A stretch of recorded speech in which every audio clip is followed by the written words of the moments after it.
Episode की starting होती है टाइगर से, एक हैंडसम और स्ट्रिक्ट डेप्थ कलेक्टर जो पैसे वसूलने का काम करता है। वो उसके साथी के साथ एक आदमी के घर जाता है। उसका साथी गेट नॉक करता है बट अंदर से कोई गेट नहीं खोलता, तो टाइगर गुस्से में गेट में लात मारकर गेट तोड़ देता है। जैसे ही टाइगर अंदर एंट्री लेता है तो वो आदमी टाइगर को देखकर गिड़गिड़ाने लगता है और बोलता है कि मुझे मत मारो, तुम जो बोलोगे मैं वैसा करूँगा। इतने में टाइगर का साथी बोलता है कि अब पैसे देने का समय आ गया है। इस पर वो आदमी एक्सक्यूज़ देता है कि मेरे बच्चों ने अभी स्कूल जाना शुरू किया है, इसलिए मैं पैसे अरेंज नहीं कर पाया। इतने में उस आदमी के फ़ोन पर पॉपअप आता है, जिसको टाइगर देखता है तो उसे समझ आता है कि ये पैसे गैम्बलिंग गेम में उड़ा रहा है। यह देखकर टाइगर को गुस्सा आ जाता है और गुस्से में वो उसका फ़ोन तोड़ देता है और उसको वार्निंग देता है कि अगर उसने कल तक ये पैसे नहीं दिए तो उसकी हालत भी वो इस फ़ोन की तरह कर देगा। इतना कहकर टाइगर और उसका साथी वहाँ से निकल जाते हैं। चलते चलते टाइगर का साथी बताता है कि ये लास्ट स्टॉप है और यह सबसे टफ केस है। यहाँ जो भी जाता है पिघल जाता है और कभी पैसे लेकर वापस नहीं जाता। टाइगर देखता है कि सामने एक कैट कैफ़े है और कहता है इनके पास कैफ़े खोलने के पैसे हैं लेकिन कर्ज चुकाने के नहीं। टाइगर अपने साथी को अंदर जाते ही वापस भेज देता है और कहता है इस केस को मैं संभाल लूँगा। अंदर जाते ही उसका सामना बहुत सारी कैट्स से होता है, जिनको देखकर वो बस देखता ही रह जाता है। कैफ़े की ओनर जी मियाओ टाइगर को बताती है कि वो कैट्स को गोद में उठा सकता है, बस घर नहीं ले जा सकता। टाइगर बोलता है कि उसे कैट फर से एलर्जी है। जी मियाओ मजाक में कैट से कहती है सोशल डिस्कैटिंग रखो, और यह सुनकर कैट वहाँ से चली जाती है। जी मियाओ एक्सप्लेन करती है सारी कैट्स एक जैसी नहीं होती। सेम ब्रीड होने के बाद भी सबकी पर्सनैलिटी अलग होती है, बिल्कुल हम इंसानों की तरह। कैट्स को अकेले रहना पसंद है, सफाई रखना पसंद है और उनका जो मेन मोटिव है वो सुंदर दिखना होता है। लोग सोचते हैं कैट्स कुछ नहीं समझती, वो सब समझती हैं। रिप्लाई देना या इग्नोर करना उनकी अपनी मर्जी होती है। जी मियाओ की ये बातें सुनकर मानो जैसे टाइगर अपने आने का मकसद ही भूल गया। जी मियाओ ने टाइगर को एक कैट से इंट्रोड्यूस करवाया जिसका नाम था ज़ीरो। जी मियाओ ने टाइगर को बोला कि तुम इसकी आंखों में देखो और अपनी पलकें झपकाओ। अगर इसने तुम्हारी साइड सेम तरीके से पलकें झपका दी, मतलब ये तुमसे फ्रेंडशिप करने के लिए तैयार हो गई। लेकिन जी मियाओ बताती हैं कि ये कैट है ज़ीरो और ये हर किसी को आसानी से एक्सेप्ट नहीं करती। तुम चाहो तो किसी और बिल्ली से दोस्ती कर सकते हो, पर टाइगर को ज़ीरो पसंद आ चुका था। टाइगर ज़ीरो से दोस्ती करने के लिए रोज़ कैफ़े आने लगा, कभी बिल्लियों का खाना लेकर, कभी उनके लिए खिलौने लेकर। एक दिन जब टाइगर बिल्ली को खाना खिला रहा था तो उसने हर रोज़ की तरह उसकी साइड हौले से पलकें झपकाईं और बिल्ली ने वापस टाइगर की साइड पलकें झपका दी। पर कुछ ही देर में टाइगर समझ गया कि ये ज़ीरो नहीं, उसके जैसे दिखने वाली दूसरी ऑरेंज कैट है। इस मोमेंट को जैसे ही सब लोग सेलिब्रेट कर रहे थे, वैसे ही टाइगर ने बोला कि ये वो नहीं, ये उसके जैसे दिखने वाली दूसरी ऑरेंज कैट है। इतने में असली ज़ीरो वहाँ आ गया और इस बार जैसे ही टाइगर ने ज़ीरो की साइड पलकें झपकाईं, ज़ीरो ने वापस टाइगर की साइड पलकें झपका दी और उसने उसकी दोस्ती एक्सेप्ट कर ली। यह देखकर टाइगर जी मियाओ बहुत खुश हुए। इसी बीच जी मियाओ टाइगर को बताती हैं कि उन्हें पता है कि उनको उसका कर्ज उतारना है और वो यहाँ पैसे वसूलने के कारण आता है। और वो बताती हैं कि वो पैसे इसलिए टाइम पर नहीं दे पाईं क्योंकि वो बीमार रहती हैं और उनका कैफ़े अक्सर बंद रहता है। यहीं पर हम देखते हैं कि जिम्यांग और टाइगर साथ में मॉल में शॉपिंग करने आते हैं। वहाँ पर जिम्यांग बताती हैं कि उनका बेटा, जिससे उनकी 3 साल से बात नहीं हुई, जो गुस्से में घर छोड़कर चला गया था, वो आज घर पर खाना खाने आने वाला है और वो उसके लिए शॉपिंग कर रही हैं। वहाँ पर जिम्यांग सरकास्टिक वे में बोलती हैं कि अगर कोई मेरे बेटे को मना ले और प्यार से रखे तो मैं उसके नाम ये कैफ़े भी कर दूँ। जिम्यांग हंसकर टाइगर से बोलती हैं, तुम उसकी फ़ोटो देख रहे थे ना? बताओ क्या तुम इंटरेस्टेड हो? इस पर टाइगर हंसकर बात टाल देता है। थोड़ी देर बाद हम देखते हैं कि जी मियाओं को चक्कर आते हैं और यहाँ पर हमें पता पड़ता है कि उनकी तबीयत कुछ खास सही नहीं है। जी मियाओ वहाँ से टाइगर को लेकर अपने घर जाती हैं और अपने बेटे लिनक्स के लिए खाना बनाती हैं और उम्मीद करती हैं कि आज वो आएगा। घड़ी चलती रहती है लेकिन लिनक्स नहीं आता। इसी पर निराश होकर जी मियाओ बोलती हैं, बिल्लियाँ तो अनदेखा कर देती हैं, लेकिन जब अपना बच्चा अनदेखा करता है तो बहुत दर्द होता है। लेकिन जिमियांग बोलती हैं कि उसके आने की खबर सुनकर ही वो बहुत खुश हो गईं। कोई बात नहीं अगर वो नहीं आया तो। और टाइगर को बोलती हैं, तुम बैठो, मैं तुम्हारे लिए खाना पैक कर देती हूँ।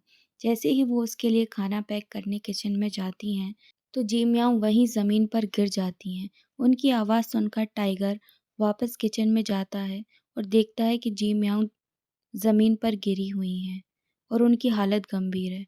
जैसे ही वो जी मियाओं को उठाने की कोशिश करता है, जी मियाओं टाइगर के कान में मियाओं बोलती हैं और उनकी सांसें रुक जाती हैं।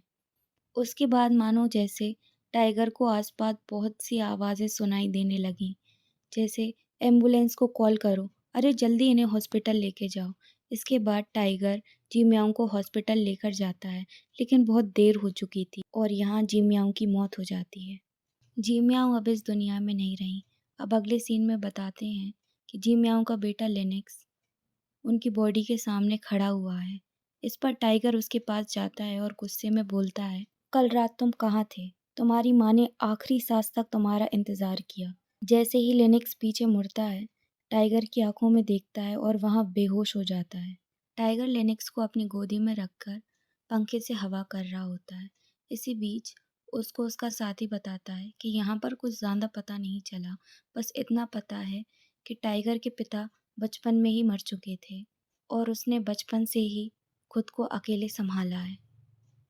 उसकी माँ शादी से पहले ही प्रेग्नेंट हो गई थी और उनके कोई ज़्यादा रिलेटिव्स भी नहीं हैं। लिनक्स होश में आता है तो देखता है टाइगर उसके सामने बैठा है। लिनक्स टाइगर से पूछता है कि तुम कौन हो, तो टाइगर बताता है कि वो उसकी माँ को अस्पताल लेकर गया था। लिनक्स उसका धन्यवाद करता है। अब टाइगर सीधा मुद्दे की बात पर आता है। टाइगर बोलता है, तुम्हारी माँ ने ये कैफ़े मेरे पास गिरवी रख रखा है। इस पर लिनक्स तुरंत जवाब देता है कि कानून के हिसाब से माँ का कर्ज सीधे बच्चे पर नहीं आता। इस पर टाइगर बोलता है, हाँ, लेकिन जो भी विरासत मिली है वो कर्ज में मैं हड़प सकता हूँ। अब लिनक्स के सामने दो रास्ते हैं, या तो वो कैफ़े चलाए और पैसे चुकाए या फिर कैफ़े छोड़ दे टाइगर के हाथों में। टाइगर जाते जाते लिनक्स से एक अजीब सवाल करता है, यहाँ पर कोई और रहता है क्या, और वहाँ से चला जाता है। अगले दिन जैसे ही टाइगर वापस कैफ़े में आता है तो टाइगर को बहुत सारी आवाज़ें सुनाई देती हैं, जहाँ पे टाइगर को समझ आता है कि वो बिल्लियों की आवाज़ सुन पा रहा है। बिल्लियाँ आपस में बात कर रही होती हैं और टाइगर वो सब सुन पा रहा होता है। वो घबरा जाता है और बोलता है, ये मेरे साथ क्या हो रहा है? बिल्लियाँ बताती हैं कि जिमियाओं के पास बिल्लियों से बात करने की शक्ति थी। मरने से पहले उसने अपनी आखिरी ताकत तुमको दे दी, लेकिन यह एक राज है जो तुम्हें किसी को नहीं बताना। टाइगर लिनक्स से पूछता है कि उसने कैफ़े का क्या फ़ैसला लिया। लिनक्स साफ शब्दों में बोलता है कि वो कैफ़े नहीं चलाएगा और वो कैफ़े तुम रख सकते हो। इतने में बिल्लियाँ डर जाती हैं और आपस में बात करने लगती हैं कि अब हमारा क्या होगा? क्या हमको वापस रोड पे छोड़ दिया जाएगा? क्या हम अलग-अलग हो जाएंगे? ये सारी बातें टाइगर सुन रहा होता है। टाइगर ये बातें सुनकर लिनक्स से पूछता है कि और इन बिल्लियों का क्या होगा? लिनक्स कहता है, मैं इन्हें अडॉप्शन के लिए भेज दूंगा या फिर किसी संस्था में छोड़ दूंगा। इस पर टाइगर बिल्लियों की तरफ देखता है और कहता है, ये बिल्लियां एक परिवार की तरह रहती हैं। इन्हें अलग अलग करना सही नहीं रहेगा। इस पर लिनक्स बोलता है, तो फिर तुम रखो इन बिल्लियों को। टाइगर जवाब देता है कि मैं रख तो लेता पर मुझे कैट फर से एलर्जी है। तो लिनक्स बोलता है, तो फिर इसमें मेरी कोई दिक्कत नहीं है। इतने में लिनक्स और टाइगर कैफ़े के बाहर आते हैं। टाइगर लिनक्स को बोलता है कि तुम्हें ये कैफ़े खुद से चलाना चाहिए। तुम्हारी माँ इन बिल्लियों से बच्चों जैसा प्यार करती थी। इतने में लिनक्स को कुछ पुराने फ्लैशबैक्स आते हैं जिसमें उसका और उसकी माँ का झगड़ा दिखाया जाता है जो जिसका कारण ये बिल्लियाँ थीं।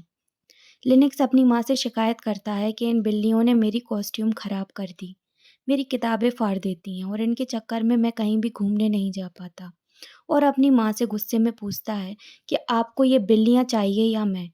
अब लिनक्स गुस्से में टाइगर पर चिल्लाते हुए कहता है कि तुम्हारे लिए ये बहुत ईज़ी है। तुम आते हो, कुछ समय इनके साथ गुज़ारते हो, इनकी फ़ोटो सोशल मीडिया पे डालते हो और लाइक्स लेते हो। बट अगर तुम मेरी जगह होते तो तुम कभी ऐसा नहीं बोलते। मैंने सारी ज़िंदगी इनके पीछे बर्बाद की है, इनसे अपनी माँ का प्यार बाँटा है और मैं इनकी वजह से ना तो कभी घूमने जा पाया और अपनी माँ से भी दूर हो गया।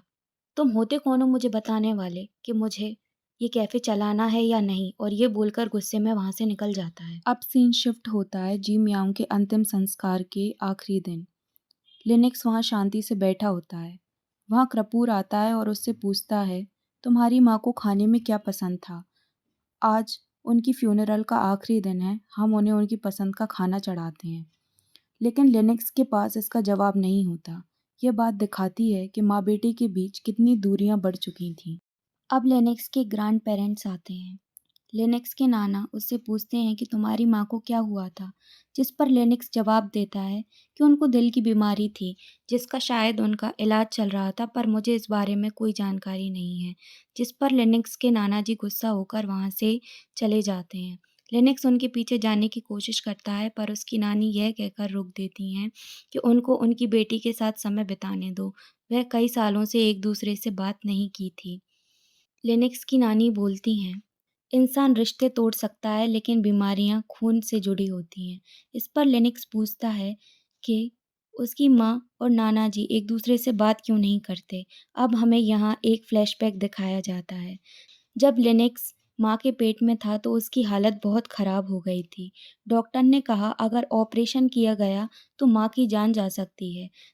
नाना जी ने कहा, बच्चे को छोड़ दो, अपनी जान बचाओ। लेकिन जी मियाओ ने साफ कह दिया, मुझे नहीं, मेरे बच्चे को बचाओ।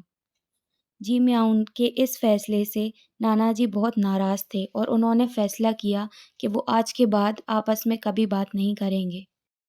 लिनक्स बोलता है कि माँ और नाना जी दोनों ज़िद्दी थे। इस पर नानी बोलती हैं, कुछ भी कहो, पर दोनों अपने बच्चों से इस दुनिया में सबसे ज़्यादा प्यार करते थे। इसके बाद लिनक्स नानी से पूछता है कि माँ का फेवरेट खाना क्या था।